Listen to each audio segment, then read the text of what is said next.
بسم اللہ الرحمن الرحیم الحمدللہ رب العالمین والصلاة والسلام علی محمد وعلی اجمعین واللعنۃ الدائمۃ علی اعداء محمد وآل محمد اما بعد وفقنا اللہ ایاکم للعلم والعمل الصالحین انشاءاللہ تعالی۔ موضوع گفتگو یہ ہے کہ امام رضا علیہ السلام نے اس وقت کی جو حکومت تھی، جو یقیناً طاغوت کی حکومت تھی، ظالم کی حکومت تھی، امام رضا علیہ السلام نے کیوں اس حکومت میں شرکت فرمائی اور اس حکومت کے جانشین بنے۔ یعنی جانشین کو ہم ولی عہد کہتے ہیں کہ جب اس حکومت کا جو سردار ہے اور حاکم ہے، جب وہ اس دنیا سے چلا جائے گا تو اس کے بعد ساری کی ساری حکومت مولا امام رضا علیہ السلام کے پاس آ جائے گی۔ اور اس سوال کی بنیادی وجہ یہ ہے کہ چونکہ مومنین کے ذہن میں اور تقریباً ہر کسی کے ذہن میں یہی سوال اٹھتا ہے کہ امام علیہ السلام جو تھے ان کا تعلق جو ہے وہ دنیا سے نہیں تھا، وہ زاہد تھے، اور کوئی بھی امام معصوم ہو یقیناً وہ ظالم حکمرانوں کا ساتھ نہیں دیتا۔ امام حسین علیہ السلام کی ہمارے سامنے واضح مثال ہے کہ جب اس وقت کی طاغوت نے ان سے تقاضا کیا کہ وہ ان کی بیعت کریں تو امام حسین علیہ السلام نے اپنا جو ہے وہ سر کٹوا لیا، لیکن ان کی بیعت نہیں کی۔ تو اب یہاں پہ یہ سوال آتا ہے کہ جب مامون نے، اس وقت کا جو ظالم تھا، اس نے جب امام رضا علیہ السلام سے مطالبہ کیا تو کیوں امام رضا علیہ السلام نے اپنی موت کو جو ہے وہ ترجیح نہیں دی، اپنے قتل کو ترجیح نہیں دیا، بلکہ وہ ان کی حکومت میں شریک ہو گئے۔ تو اب یہاں پہ یہ سوال اٹھتا ہے، اور ظاہری بات ہے اس سوال کو جاننے کے لیے ہمیں کچھ پس منظر کو سمجھنا ہوگا، اور خود امام علیہ السلام نے جو اس کے جواب دیے ہیں ان کو ہمیں جاننا ہوگا۔ میں مختصر سے پس منظر بیان کر کے پھر شیخ صدوق علیہ رحمہ کی کتاب علل و شرائع سے خود امام رضا علیہ السلام کا جو جواب ہے وہ آپ کی خدمت میں پیش کروں گا، اور اس کے بعد جو ہے وہ نتیجہ انشاءاللہ آپ کو دوں گا۔ سب سے پہلے تو یہ ہمیں جان لینا چاہیے کہ جب ہارون رشید اس دنیا سے جاتا ہے تو اس کے دو بیٹے ہیں، ایک کا نام مامون ہے اور ایک کا نام امین ہے۔ اب ہوا تو یہ تھا کہ اس کے جو باپ نے ہے وہ دونوں کے درمیان حکومت تقسیم کر دی تھی، علاقے بھی تقسیم تھے، لیکن مامون یہ چاہتا تھا کہ وہ تمام جگہوں پہ حاکم بن جائے اور تمام جگہوں پہ اسی کی حکومت ہو، تو اس نے امین کو قتل کروا دیا، اور قتل کروانے کی وجہ سے بہت سارے جو عباسی تھے وہ اس کے خلاف ہو گئے، اور جو علوی تھے، مولا علیہ السلام کی اولاد تھی، اس کے اوپر بھی اس کے ظلم ہو رہے تھے۔ تو یوں ہر طرف سے جو ہے وہ سورش تھی، اور ہر کوئی اس کی حکومت کو جو ہے وہ کمزور کرنا چاہتا تھا۔ تو مامون نے ایک سیاسی پالیسی اپنائی کہ کیوں نہ وہ اپنی حکومت کو مضبوط کرے، اور ایک ایسی شخصیت کا سہارا لے کہ اگر وہ شخصیت اس کی حکومت میں آ جاتی ہے تو اس کی حکومت مضبوط ہو جائے گی، اور لوگ جو ہے وہ اس کے خلاف باتیں کرنا چھوڑ دیں گے۔ اور اس وقت امام صادق علیہ السلام کے جو پوتے تھے امام رضا علیہ السلام، اس سے بڑھ کر کون سی ایسی شخصیت ہو سکتی تھی کہ جن کو وہ اپنی حکومت میں شامل کرے گا، اور اس طریقے سے کیا ہے اس کی حکومت کے اوپر ایک مہر لگ جائے گی اور لوگ اس کے خلاف باتیں کرنا چھوڑ دیں گے۔ تو یہاں پہ امام رضا علیہ السلام نے کیا موقف اپنایا، اس کے لیے سب سے پہلے میں آپ کے سامنے جو ہے وہ شیخ صدوق علیہ رحمہ کی کتاب علل و شرائع جلد 1 صفحہ نمبر 237 سے جو ایک پورا باب وہاں پہ لکھا گیا ہے کہ امام رضا علیہ السلام نے کیوں مامون کی جو ہے وہ جانشینی کو قبول کیا اور کیوں طاغوت کا حصہ بن گئے۔ تو یہاں پہ روایت ہے ہاشم عن ابی سلط الہروی، ابو سلط الہروی کی روایت ہے، وہ یہ کہتا ہے کہ مامون نے امام رضا علیہ السلام سے سب سے پہلے یہ کہا کہ مجھے آپ کے علم، آپ کے فضل، آپ کے زہد، سب چیزوں کا اقرار ہے، وَآرَاكَ أَحَقُّ بِالْخِلَافَةِ مِنِّي، اور میں یہ دیکھتا ہوں کہ خلافت کا جو حق ہے وہ آپ کے پاس زیادہ ہے میری نسبت سے، یعنی میں خلافت کا حقدار نہیں ہوں، آپ خلافت کے حقدار ہیں۔ تو اس نے یہ کہا کہ میں یہ چاہتا ہوں کہ آپ جو ہے وہ یہ ساری کی ساری حکومت لے لیں، یعنی جانشینی کی بات نہیں کی، پہلے جو اس نے آفر دی اس نے کہا کہ یہ ساری کی ساری آپ حکومت لے لیں، وَأَنْ أَعْزِلَ نَفْسِي عَنِ الْخِلَافَةِ وَأَجْعَلُهَا لَكَ وَأُبَايِعَكَ، اور میں کیا کرتا ہوں اس خلافت کو چھوڑ دیتا ہوں، اور میں خود کیا ہے آپ کی بیعت بھی کر لوں گا۔ تو اب امام رضا علیہ السلام اس کی سیاست کو سمجھتے تھے، تو امام علیہ السلام نے فرمایا، ایک عظیم جواب دیا، اور اس جواب کے پاس وہ کافی غصے بھی ہوا۔ تو امام علیہ السلام نے فرمایا کہ دیکھیں بات یہ ہے کہ یہ جو خلافت تم مجھے دینا چاہتے ہو اس کی دو ہی صورتیں ہیں۔ پہلی صورت تو یہ ہے کہ یہ خلافت تیرا حق تھی اور اللہ نے تیرے لیے قرار دی تھی، تو جب یہ اللہ نے تیرے لیے رکھی ہے تو پھر تجھے کس بات کا حق ہے کہ تو اللہ کی دی ہوئی خلافت کو کسی اور کو دے دے، یہ تو پہلا آپشن ہے۔ اور وہ انکانت الخلافت لیست لک، اور اگر خلافت یہ اللہ نے تجھے نہیں دی تھی تو پھر تو تیرے پاس یہ حق ہی نہیں ہے کہ جو چیز تیرے لیے ہے نہیں وہ دوسرے کو تو کیوں دے۔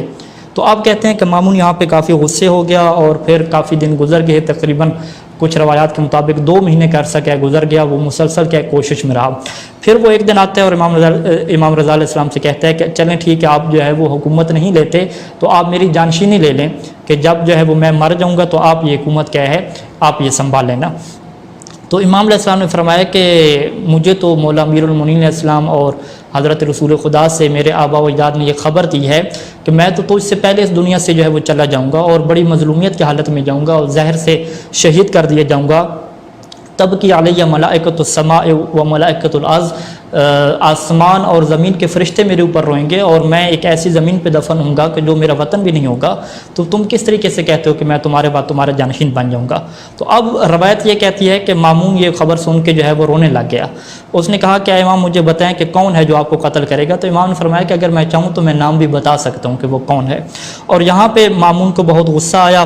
اور اس نے جو ہے وہ امام رضا علیہ السلام کے اوپر الزام لگایا اور کہا کہ مجھے پتہ ہے کہ آپ اس وجہ سے حکومت قبول نہیں کر رہے، چونکہ اگر آپ حکومت قبول کریں گے تو لوگ یہ کہیں گے کہ آپ کو حکومت کی لالچ پڑ گئی ہے، آپ تو زاہد تھے، زاہد ہونے کے باوجود آپ نے دنیا قبول کر لی۔ تو مولا نے اسے جواب دیا کہ ما کذبت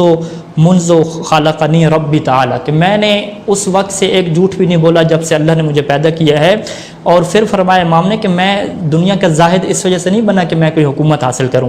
اور پھر امام نے فرمایا کہ میں جانتا ہوں کہ تمہارے کیا ارادے ہیں۔ اس نے کہا اچھا آپ جانتے ہیں میرے کیا ارادے ہیں؟ تو پھر امام سے اس نے پوچھا کہ کیا ارادے ہیں بتائیے مجھے۔ تو امام نے فرمایا کہ تمہارے ارادے یہ ہیں کہ میں جب تمہاری اس خلافت کو قبول کروں تو تم دنیا میں کیا ہے لوگوں کے سامنے پروپیگنڈا شروع کر دو اور تم کہو کہ دیکھو جی تمہارا جو امام ہے وہ دنیا کا لالچی نکلا ہے اور اس نے کیا ہے میری حکومت کو قبول کر لیا ہے۔ تو امام نے جب اسے اس کے مقاصد بتایا تو اب کیا ہے فغضب المامون، مامون بہت غصے ہوا اور اس نے کہا کہ میں اللہ کی قسم کھاتا ہوں لئن قبلت ولایت العہد وإلا أجبرتك على ذلك فإن فعلت وإلا ضربت عنقك، کہ اگر آپ یہ خلافت کو قبول کرتے ہیں تو ٹھیک، اگر خلافت کو قبول نہیں کرتے تو میں آپ کو مجبور کروں گا، اور روایت کے الفاظ ہیں کہ ضربت عنقك، تو میں آپ کی گردن بھی اڑا دوں گا۔ اب مامون نے 2 اختیار امام علیہ السلام کو دے دیے کہ یا تو وہ خلافت کو قبول کریں یا تو وہ مامون اسے کیا کر دے گا شہید کر دے گا۔ اب یہاں پہ امام رضا علیہ السلام نے قرآن کی آیت پڑھی اور کہا کہ اللہ نے جو ہے وہ اپنے آپ کو ہلاکت میں یعنی موت میں ڈالنے سے منع کیا ہے، اور امام نے فرمایا کہ اگر معاملہ یہی ہے کہ تم مجھے قتل کر دو گے اگر میں یہ کام نہیں کروں گا، تو امام نے فرمایا کہ وَأَنَا أَقْبَلُ ذَلِكَ، تو پھر میں تمہاری خلافت کو قبول کرتا ہوں لیکن میری شروط ہیں۔ اور وہ بنیادی شروط کیا تھیں کہ لا اولی احدن، کہ میں کسی کو کوئی عہدہ نہیں دوں گا، ولا اعزل احدن، کسی کو معزول تک نہیں کروں گا، ولا انقض رسما ولا سنتا، میں کسی قانون کو نہ بناؤں گا نہ توڑوں گا، ولا واکون فی الامر بعیدا، اور ہر قسم کے معاملے سے میں دور رہوں گا۔ پھر میری حیثیت کیا ہوگی؟ مشیرن، فقط میں مشورہ دینے والا ہوں گا، جب مشورے کی ضرورت پڑے گی تو میں مشورہ دوں گا۔ آپ کہتے ہیں کہ مامون اس بات کے اوپر راضی ہو گیا اور امام نے انہی شرائط کے اوپر کہ بالکل وہ کٹ آف رہیں گے، فقط کیا ہے وہ مشورہ دیا کریں گے، اسی کے اوپر کیا امام نے حکومت سنبھال لی۔ اب یہاں پہ سوال یہ پیدا ہوتا ہے کہ جب امام نے طاغوتی نظام میں شریک ہو گئے اور امام حسین علیہ السلام کی طرح انہوں نے اپنی شہادت کو اختیار نہیں کیا، تو اس کی کیا وجہ ہے؟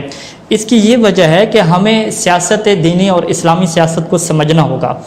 دنیا کی جتنی بھی سیاست ہے وہ ارد گرد کس کے گھومتی ہے؟ وہ کرسی اور نظام کے ارد گرد گھومتی ہے۔ اس کا مقصد کیا ہوتا ہے؟ اپنی حکومت کو بچانا، اپنے نظام کو بچانا، اپنی کرسی کو بچانا۔ لیکن جو اسلام کی سیاست ہوتی ہے وہ اسلام کے ارد گرد گھومتی ہے۔ اس کا مقصد کیا ہوتا ہے؟ اسلام کو بچانا۔ چاہے وہ کرسی دینی پڑے اسلام بچانے کے لیے کرسی دے دی جاتی ہے، چاہے کرسی لینی پڑے تو پھر کرسی لے لی جاتی ہے، چاہے بالکل طاغوت سے الگ ہو کے گوشہ نشینی اختیار کرنی پڑے تو بالکل گوشہ نشینی اختیار ہو جاتی ہے، چاہے طاغوت سے الگ ہو کے امام صادق علیہ السلام کی طرف فقط تدریس اور علم پہ کام کرنا پڑے وہ اختیار کی جاتی ہے، چاہے امام رضا علیہ السلام کی طرح ہو کہ طاغوت کا حصہ بن کے اسلام کی خدمت کی جائے۔ اب ہوتا کیا ہے کہ امام علیہ السلام جب حکومت میں آ جاتے ہیں اور ولی عہد بن جاتے ہیں، جانشین بن جاتے ہیں، تو سارے کا سارا جو اس دور کا میڈیا ہے وہ بڑا امام علیہ السلام کو مضبوط طریقے سے مل جاتا ہے۔ دیکھیں ہمارے سامنے تو اس وقت چینل ہوتا ہے، میڈیا ہوتا ہے، ٹیلی ویژن ہوتا ہے، تو ایک بندے کو اپنی بات پہنچانے کا موقع ملتا ہے۔ اس زمانے میں جو بندہ دربار میں ہوتا تھا اور حکومت میں ہوتا تھا تو اس کی خبریں بہت زیادہ پھیلتی تھیں۔ تو اب ہوا کیا کہ جب امام علیہ السلام حکومت میں شریک ہو گئے اور ولی عہد بن گئے، جانشین بن گئے، تو اب ان کو مضبوط میڈیا مل گیا، اب وہ جو بھی بات کرتے تھے لوگوں میں پھیلتی تھی۔ اور بالکل ہوا بھی ایسے کہ اس دربار میں لوگ آتے تھے، مجوسی آتے تھے، یہودی آتے تھے، حتیٰ کہ امامت، ولایت علی علیہ السلام اور امامت پہ مناظرے ہوا کرتے تھے، تو امام علیہ السلام بڑے علمی طریقے سے دفاع کرتے تھے، امام علیہ السلام کے معجزات رونما ہوتے تھے اور وہاں سے وہ پھیلتے تھے۔ ہر جگہ پہ امام کی شہرت ہو گئی، مناظرے پھیل گئے، اور اس وقت ہمارے سامنے بہت زیادہ کتابوں میں کیا امام علیہ السلام کا جو مناظرے ہیں وہ موجود ہیں، ان کا علم موجود ہے، ان کا تقوی موجود ہے، ان کے معجزات موجود ہیں۔ یہ چیزیں ہم تک نہ پہنچتی اگر امام علیہ السلام قتل کو اختیار کرتے اور شہید ہو جاتے اور خلافت کو قبول نہ کرتے۔ اس وقت ہمارے سامنے جو الہاد کے خلاف مواد موجود ہے، جو امامت اور ولایت علی علیہ السلام کے دفاع میں امام رضا علیہ السلام کا مواد موجود ہے، جو مناظرے موجود ہیں، وہ ساری اسی وجہ سے ہیں کہ چونکہ امام علیہ السلام طاغوت کی حکومت میں شریک ہوئے ہیں۔ تو ناظرین محترم، سیرت اہل بیت یہ ہے کہ آپ نے اسلام کا دفاع کرنا ہے، آپ نے حقوق کا دفاع کرنا ہے۔ اب اسلام کا دفاع کرنے کے لیے جو بھی پالیسی اپنانی پڑے آپ اس کو اپنائیں گے، چاہے اس کے لیے آپ کو کرہن اور نہ چاہتے ہوئے مجبوری کے طور پہ چاہے طاغوت میں شریک ہونا پڑے تو پھر بھی آپ شریک ہوں گے، لیکن اسلام کو آپ پھیلائیں گے، اگلی نسلوں تک محفوظ کر کے پہنچائیں گے۔ اور اگر صورتحال یہ ہو کہ طاغوت کا ساتھ دینے سے، طاغوت میں شریک ہونے سے اسلام کو خطرہ ہو تو پھر اپنی گردن کٹا دیں گے، لیکن کبھی بھی طاغوت کے اندر شریک نہیں ہوں گے۔ وصلی اللہ علی محمد و آلہ اجمعین۔